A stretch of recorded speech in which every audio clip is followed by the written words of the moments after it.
علمی دنیا کے معزز دوستو، السلام علیکم۔ 1891 سے پہلے اس دنیا کا کوئی انسان نہیں جانتا تھا کہ خدائی کا دعویٰ کرنے والے فرعون کی لاش کا کیا ہوا تھا، یا اس کی باقیات کہاں ہے، یا کہیں ہے بھی یا نہیں۔ الہامی کتابوں تورات، انجیل اور قرآن پاک میں اس واقعے کا تفصیل سے ذکر ملتا ہے کہ حضرت موسیٰ علیہ السلام اور بنی اسرائیل قوم کا پیچھا کرتا ہوا فرعون پانی میں غرق ہو کر اپنی فوج سمیت مر گیا تھا، جبکہ حضرت موسیٰ علیہ السلام اور ان کی قوم کو پانی نے اللہ کے حکم سے گزرنے کا راستہ دے دیا تھا۔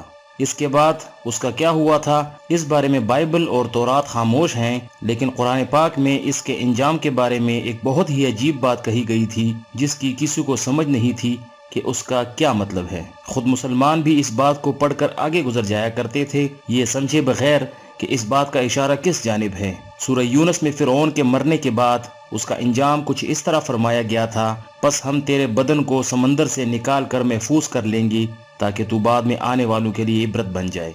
سورہ یونس آیت نمبر 92۔ یہ واقعہ آج سے 3500 سال پہلے پیش آیا تھا۔ فرعون کے ڈوب کر مرنے کے بعد سمندر نے اس کی لاش کو اللہ کے حکم سے باہر پھینک دیا تھا، جبکہ باقی لشکر کا کوئی نام و نشان نہ ملا۔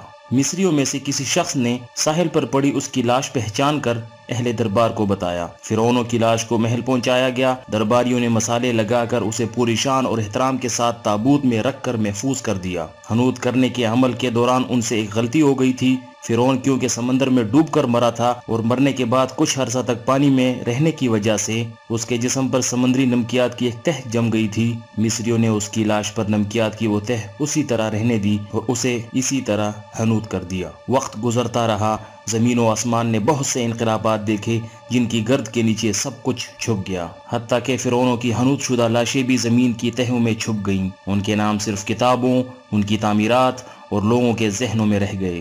اس واقعے کے 2000 سال بعد اس دنیا میں اللہ کے آخری نبی حضرت محمد مصطفیٰ صلی اللہ علیہ وآلہ وسلم تشریف لائے۔ ان پر نازل ہونے والی آخری کتاب میں فرعونوں کے قصے بڑی تفصیل کے ساتھ بیان کیے گئے تھے، اور اسی سلسلے میں اس فرعون کا جسم محفوظ کرنے کی بابت آیت بھی نازل ہوئی تھی، جس کی سچائی پر سب اہل ایمان کا پختہ یقین تو تھا، لیکن وہ سمجھنے سے قاصر تھے کہ اس خدائی کا دعویٰ کرنے والے کی لاش کہاں محفوظ کی گئی اور اسے کیسے عبرت کا نشان بنایا جائے گا۔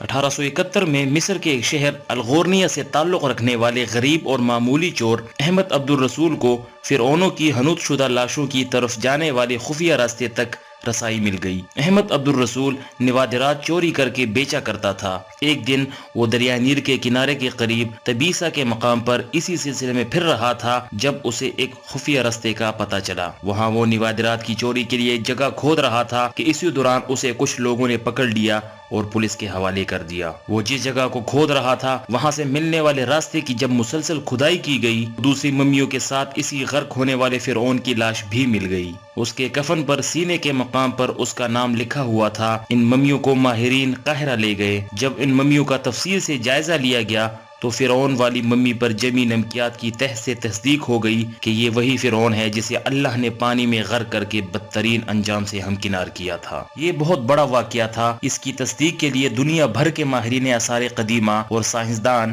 مصر کی طرف امڑ پڑے۔ مختلف سائنسی ٹیسٹ کرنے کے بعد دنیا بھر کے سائنسدانوں نے تصدیق کر دی کہ دوسری سب لاشوں کی نسبت صرف فرعون کی لاش پر ہی سمندری نمکیات کی تہ جمی ہوئی تھی۔ اس تصدیق کے بعد اسے فرعون کی لاش قرار دے کر عجائب گھر میں محفوظ کر دیا گیا۔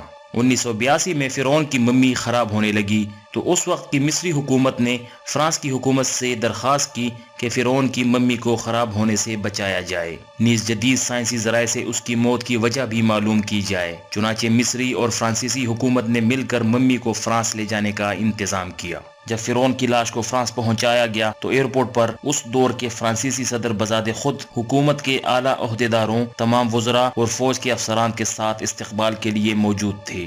فرعون کی لاش کا استقبال کسی عظیم زندہ بادشاہ کی طرح کیا گیا۔ فوجی دستوں نے سلامی دی۔ فرعون کی ممی کو ماہر ڈاکٹروں کی ٹیم کے حوالے کیا گیا۔ اس ٹیم کی سربراہی ڈاکٹر مورسس بوکوئے نے کی تھی۔ مائکروسکوپک ٹیسٹوں کے ذریعے ممی کے تمام اعضاء کا باریک بینی سے جائزہ لیا گیا تو معلوم ہوا کہ اس کی لاش اور جسم میں سمندری ذرات ابھی تک موجود ہیں اور موت کی وجہ بھی پانی میں ڈوبنے کی وجہ سے ہوئی تھی۔ ایک بادشاہ کی موت پانی میں ڈوبنے کی وجہ سے ہو، یہ ڈاکٹر مورسز کے لیے حیرت کی بات تھی۔ اس نے اس ممی کے بارے میں مزید جاننے کی کوشش کی تو اسے معلوم ہوا کہ اس بادشاہ کی موت کے حالات مسلمانوں کے نبی حضرت محمد مصطفیٰ صلی اللہ علیہ وآلہ وسلم پر اتری کتاب قرآن پاک میں تفصیل سے درج ہے۔ اسے علم تھا کہ جہاں سے یہ لاش ملی ہے وہ ایک اسلامی ملک ہے، چنانچہ تجسس کے ہاتھوں مجبور ہو کر وہ مصر پہنچا۔ وہ ایک سائنسدان تھا، اس نے اس معاملے میں مصر کے ہی ایک سائنسدان سے ملاقات کی۔ اس سائنسدان نے قرآن پاک کھول کر اسے سورہ یونس کی آیت 90 تا 92 کا ترجمہ لفظ بلفظ سنایا۔ فرعون کا خدائی کا دعویٰ، اس کا پانی میں ڈوب کر مرنا اور پھر پانی سے نکال کر اس کی لاش کا حنوط ہو جانا اور پھر دوبارہ لاش کا ملنا اور پھر اس لاش کی جدید سائنسی دور میں دوبارہ محفوظ کیا جانا، سب کا اشارہ ایک جانب تھا اور وہ بہت واضح تھا۔ تجھے بعد میں آنے والوں کے لیے عبرت کا نشان بنا دوں گا۔